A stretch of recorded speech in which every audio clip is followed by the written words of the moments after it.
வீட்டில் கரப்பான்பூச்சி தொல்லை ரொம்ப அதிகமாக இருக்கா? ஸோ கண்டிப்பாக இன்றைக்கி வீடியோவில் நான் ஷேர் பண்ணியிருக்கேன். இந்த டிப்பை ஒரு வாட்டி ட்ரை பண்ணி பாருங்கள். அதுக்கப்புறம் உங்கள் வீட்டில் இந்த கரப்பான்பூச்சி தொல்லை இருக்கவே இருக்காது.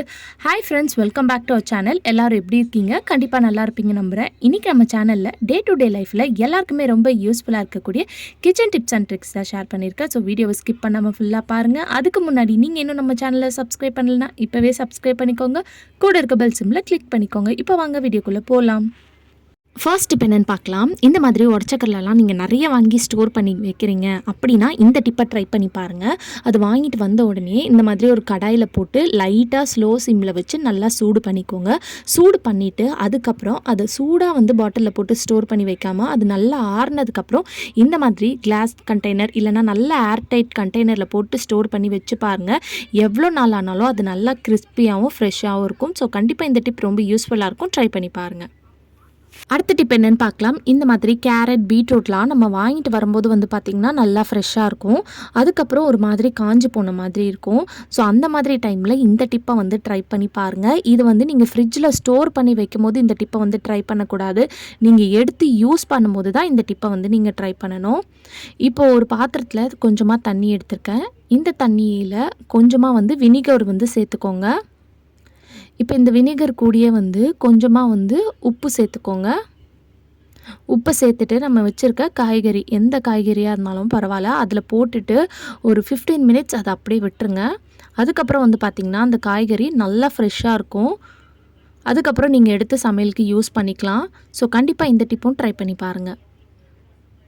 அடுத்த டிப் என்னென்னு பார்க்கலாம். இந்த மாதிரி சப்பாத்தி மாவுலாம் நம்ம வாங்கிட்டு அதை ஸ்டோர் பண்ணி வச்சுட்டு அந்த கவரை பார்த்திங்கன்னா தூக்கி போட்டுருவோம். அதை இனிமேல் தூக்கி போடாதீங்க. நிறைய விஷயத்துக்கு பார்த்திங்கன்னா அது நீங்கள் ரீயூஸ் பண்ணிக்கலாம். இன்றைக்கி வீடியோவில் இப்போ இந்த கவரை நம்ம எதுக்கு யூஸ் பண்ண போகிறோன்னு பார்க்கலாம். இப்போ அது சைடில் இந்த மாதிரி கட் பண்ணிக்கோங்க. 2 சைடும் இந்த மாதிரி கட் பண்ணிக்கோங்க. ஸோ கட் பண்ணோன்னே உங்களுக்கு இந்த மாதிரி இருக்கும். ஸோ க்ளோஸ் பண்ணி ஓப்பன் பண்ணுற மாதிரி இருக்கும். இந்த டிப்பை நீங்கள் இந்த கவரில் தான் யூஸ் பண்ணணும்னு கிடையாது. எண்ணெய் பேக்கெட் இருந்துச்சுன்னா இன்னுமே ரொம்ப சூப்பராக உங்களுக்கு ஒர்க் ஆகும். இப்போது இதை நல்லா க்ளீன் பண்ணிக்கோங்க. கட் பண்ணதுக்கப்புறம் நல்லா தொடச்சி க்ளீன் பண்ணிக்கோங்க. க்ளீன் பண்ணிவிட்டு நீங்கள் சமையலுக்கு யூஸ் பண்ணுற எந்த எண்ணெயாக இருந்தாலும் பரவாயில்ல அந்த கவரில் ஃபுல்லாக இந்த மாதிரி ஊற்றி அப்ளை பண்ணி விட்டுக்கோங்க. ஒரு 2 சொட்டு மட்டும் ஊற்றிட்டு இந்த மாதிரி ஃபுல்லாக அந்த கவர் ஃபுல்லாக அப்ளை பண்ணி விட்டுக்கோங்க. ஸோ இதை அப்ளை பண்ணதுக்கப்புறம் இதை நம்ம எதுக்கு யூஸ் பண்ண போகிறோம்னு பார்த்திங்கன்னா, நம்ம வீட்டில் இந்த மாதிரி பூரி சப்பாத்திலாம் காலையில் டைமில் அவசரமாக சமைக்கும் போது இந்த டிப் பார்த்திங்கன்னா ரொம்ப யூஸ்ஃபுல்லாக இருக்கும்.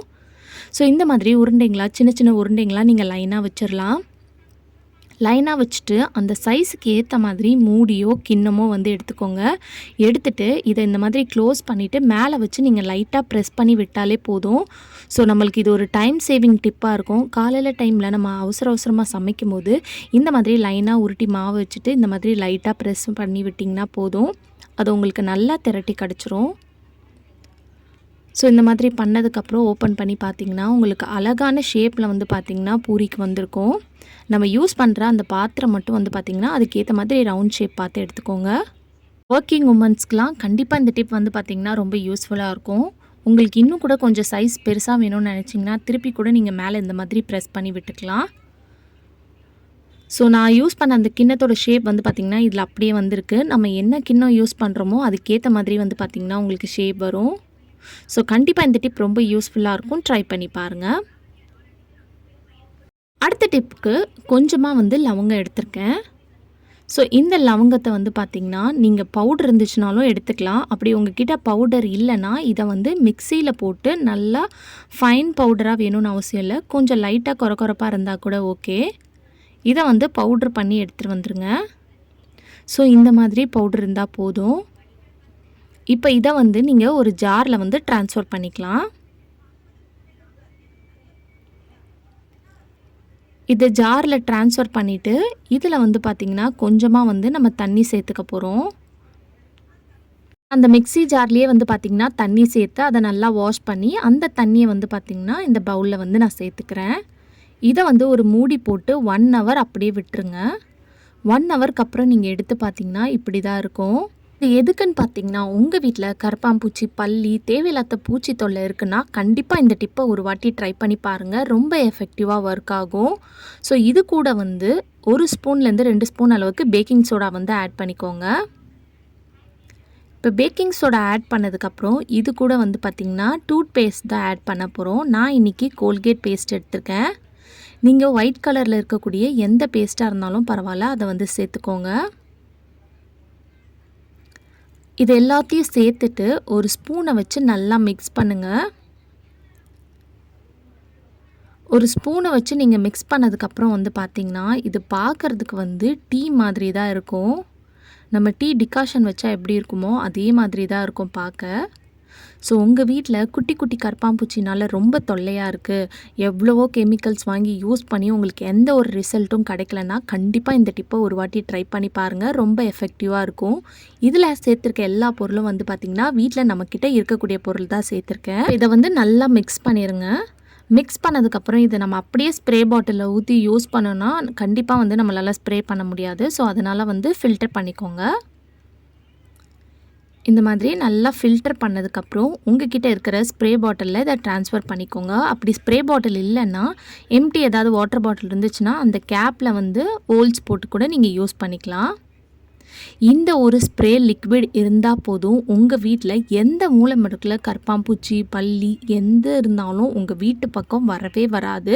ஸோ இந்த டிப்பை வந்து நீங்கள் கண்டிப்பாக வந்து 3 டைம்ஸ் வந்து நீங்கள் ரெகுலராக வந்து ட்ரை பண்ணணும். அப்போ தான் வந்து பார்த்திங்கன்னா ஃபுல்லாக கம்ப்ளீட்டாக வந்து உங்கள் வீட்டை விட்டு இந்த கரப்பான்பூச்சி வந்து பார்த்திங்கன்னா போயிடும். ஸோ மெயினாக கிச்சன் கவுண்டர் டாப்பில் தான் வந்து இந்த மாதிரி பேக் சைடில் கேப்லலாம் குட்டி குட்டி கரப்பான்பூச்சி, பல்லிலாம் இருக்கும். அங்கே அடிச்சு விடுங்க. சிங்க் பைப்லேயும் வந்து பார்த்திங்கன்னா அடிச்சு விடுங்க. அதுக்கப்புறம் மெயின் என்ட்ரன்ஸ் அங்கே தான் இந்த மாதிரி கதவு ஓரமாலாம் பல்லிலாம் இருக்கும். அந்த இடத்துலையும் வந்து ஸ்ப்ரே பண்ணி விடுங்க. அதே மாதிரி ட்ரெஸ்ஸிங் டேபிள் கீழே, ஏதாவது கபோர்ட் கீழே இந்த கேப்லலாம் வந்து பார்த்திங்கன்னா கரப்பான்பூச்சி இருக்கும். அங்கேயும் வந்து ஸ்ப்ரே பண்ணி விடுங்க. அதுக்கப்புறம் நெக்ஸ்ட் டே வந்து பார்த்திங்கன்னா இந்த மாதிரி கரப்பான்பூச்சி அங்கங்கே செத்து கிடக்கும். ஸோ கண்டிப்பாக இந்த டிப்பை வந்து நீங்கள் ரெகுலராக 3 டைம்ஸ் ட்ரை பண்ணிங்கன்னா அதுக்கப்புறம் உங்கள் வீட்டில் ஒரு கரப்பான்பூச்சி கூட இருக்காது. ஸோ கண்டிப்பாக இந்த டிப்பை எல்லோரும் ட்ரை பண்ணி பாருங்கள்.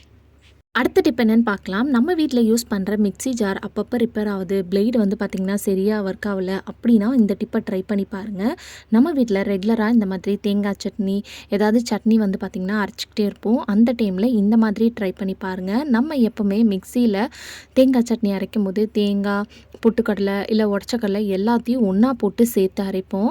அந்த மாதிரி அரைக்காதீங்க. ஃபஸ்ட்டு தேங்காய் மட்டும் இந்த மாதிரி சின்ன சின்ன பீஸாக வந்து கட் பண்ணிவிட்டு கூடயே வந்து பச்சை மிளகா போட்டு இந்த மாதிரி லைட்டாக ஃபஸ்ட்டு ஒரு சுற்று விட்டுருங்க கொரப்பாக.